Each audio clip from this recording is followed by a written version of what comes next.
Sasa Faza, nataka nijue kitu kimoja. Hii bodi ya ligi wanachukuaje maamuzi kumfungia nani refa?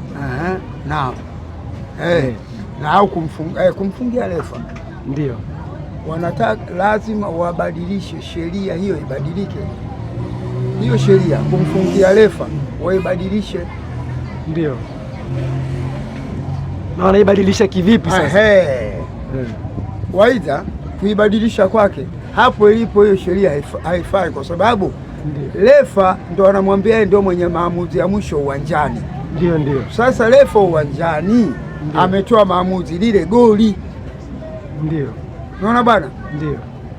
Sasa bodi ya ligi, mnakuja kwenye bodi ya ligi huku unasema refa umefanya makosa, tunakufungia.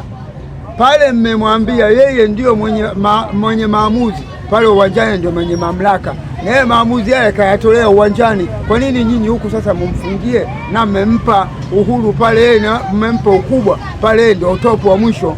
Sasa kwa nini tena kesha hukumu pale alafu nyoku mumfungie? Hicho kipengele wangekiondoa, wangekiondoa hakina maana, wangekiondoa kwa sababu hilo sishampa mamlaka. Ndio mimi bwana nakupa mamlaka wewe, litotokea hapo ndio wewe. Sasa limetokea kwa kutoka, kwa nini unamfungia? Wewe mamlaka umempa.